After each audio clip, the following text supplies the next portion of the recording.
सोचिए, अगर एक ऐसा मैप मिल जाए जो जिंदगी में कहीं भी पहुंचा दे, कितना अच्छा हो, है ना?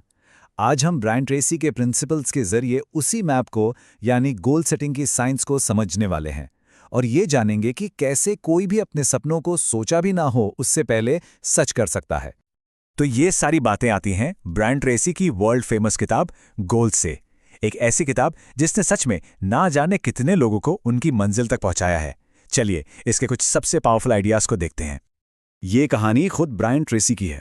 जरा इमेजिन कीजिए, एक आदमी जिस पर $35,000 का कर्ज है और सिर्फ 1 साल के अंदर वो न सिर्फ अपना सारा कर्ज चुका देता है, बल्कि उसके पास एक नई मर्सिडीज और बैंक में $50,000 भी होते हैं। ये कोई किस्मत का खेल नहीं था, ये था क्लियर गोल्स की पावर का जीता जागता सबूत। तो आखिर ये गोल्स इतने जरूरी क्यों हैं? बात सिर्फ कुछ हासिल करने की नहीं है, बल्कि ये हमारी एक बहुत ही बेसिक, एक इंसानी जरूरत है, एक मकसद पाने की जरूरत। और देखिए, ये कोई नई बात नहीं है। महान फिलोसोफर अरस्तु ने हजारों साल पहले कहा था कि इंसान नेचर से ही टेलीलॉजिकल है। इसका सीधा सा मतलब है कि हम सब एक मकसद के लिए बने हैं। हमारी असली खुशी, हमारा सेटिस्फैक्शन तभी मिलता है जब हम किसी मीनिंगफुल गोल की तरफ बढ़ रहे होते हैं। तो ये सवाल हम सब के लिए है, आखिर लक्ष्य हैं क्या?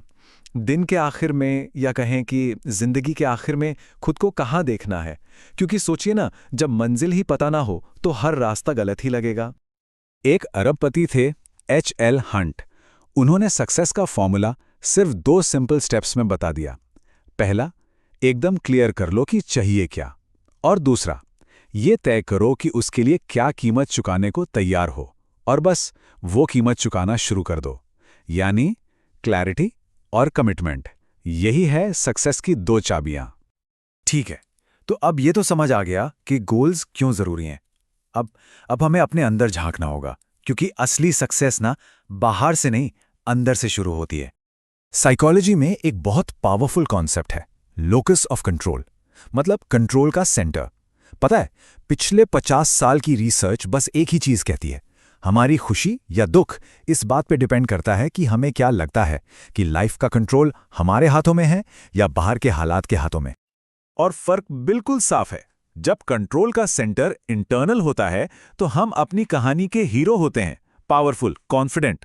लेकिन जब ये एक्सटर्नल होता है तो हम हालात के शिकार बन जाते हैं, पावरलेस, नेगेटिव।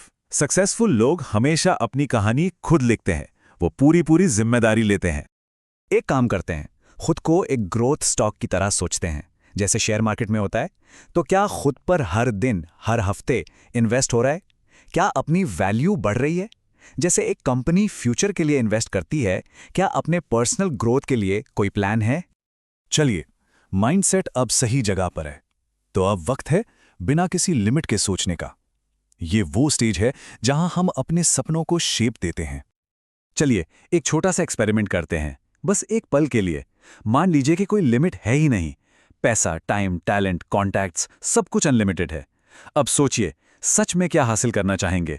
पता है, ये एक ऐसा सवाल है जो हमारी खुद की बनाई हुई जंजीरों को तोड़ देता है। जो टॉप परफॉर्मर्स होते हैं ना, वो अक्सर एक टेक्निक यूज करते हैं जिसे कहते हैं ब्लू स्काई थिंकिंग। इसमें क्या होता है कि आप फ्यूचर में जाते हैं कई साल आगे और इमेजिन करते हैं कि लाइफ हर तरह से परफेक्ट है। फिर आप आज में वापस आकर खुद से पूछते हैं, उस परफेक्ट फ्यूचर को बनाने के लिए मुझे क्या करना पड़ा होगा? तो अब इसको प्रैक्टिस में लाने की बारी है। एक 5 ईयर फैंटेसी बनाते हैं। इमेजिन कीजिए कि आज से 5 साल बाद लाइफ हर एरिया में, पैसा, करियर, फैमिली, हेल्थ, बिल्कुल वैसी है जैसी होनी चाहिए। कैसी दिखेगी वो लाइफ? उसको डिटेल में लिखिए, अपने सपनों को शब्दों में उतारिए। सपने देखना बहुत जरूरी है, लेकिन बिना एक्शन प्लान के वो बस ख्वाब ही रह जाते हैं। तो अब हम फोकस करेंगे उन तरीकों पर जो इन सपनों को सच बनाएंगे। यहां पर काम आता है 80-20 रूल, जिसे पेरेटो प्रिंसिपल भी कहते हैं।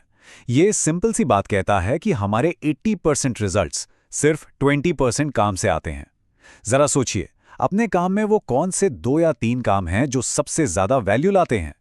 सक्सेस का राज बस उन्हीं कुछ कामों को पहचानना है और अपनी सारी एनर्जी उन पर लगा देनी है।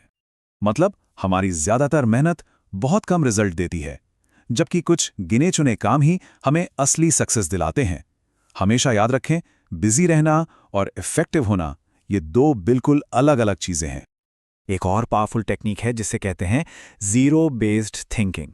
इसमें खुद से एक हिम्मत वाला सवाल पूछना होता है, आज जो मुझे पता है उसे जानते हुए क्या मेरी लाइफ में कोई ऐसा रिश्ता, ऐसी जॉब या ऐसी आदत है जिसे मैं आज दोबारा शुरू नहीं करता।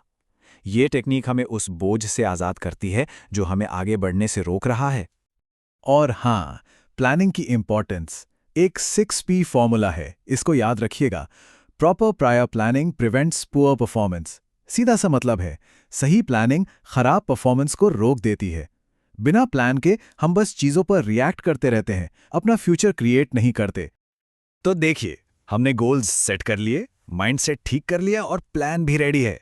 लेकिन एक आखिरी और सबसे जरूरी चीज है जिसके बिना ये सब अधूरा है। अमेरिका के एक प्रेसिडेंट थे कैल्विन कूलेज। उन्होंने एक जबरदस्त बात कही थी कि दुनिया में कोई भी चीज परसिस्टेंस यानी लगन की जगह नहीं ले सकती। टैलेंट नहीं, एजुकेशन वो भी नहीं, सिर्फ और सिर्फ परसिस्टेंस और डिटर्मिनेशन ही सबसे पावरफुल हैं। जब मुश्किलें आती हैं, जब फेलियर सामने दिखता है, उस वक्त भी मैदान में टिके रहने की जो एबिलिटी है ना, वही ग्रेट सक्सेस की असली गारंटी है। बस यही एक क्वालिटी है जो विनर्स को बाकी सबसे अलग करती है। परसिस्टेंस का मतलब सिर्फ कोशिश करते रहना नहीं है, ये सेल्फ डिसिप्लिन इन एक्शन है। ये इस बात का असली नाप है कि खुद पर कितना विश्वास है। ये कैरेक्टर का लोहे जैसा मजबूत हिस्सा है। इसलिए आज ही ये संकल्प करना होगा कि चाहे कुछ भी हो जाए, हार नहीं माननी है, कभी नहीं। तो अब सारे प्रिंसिपल सामने हैं, लेकिन अब वक्त सिर्फ जानने का नहीं, करने का है। वो एक कौन सा गोल है जिसे आज अभी लिखने का फैसला किया जाएगा? क्योंकि याद रखिएगा, हर महान सफर की शुरुआत एक छोटे से कदम से ही होती है।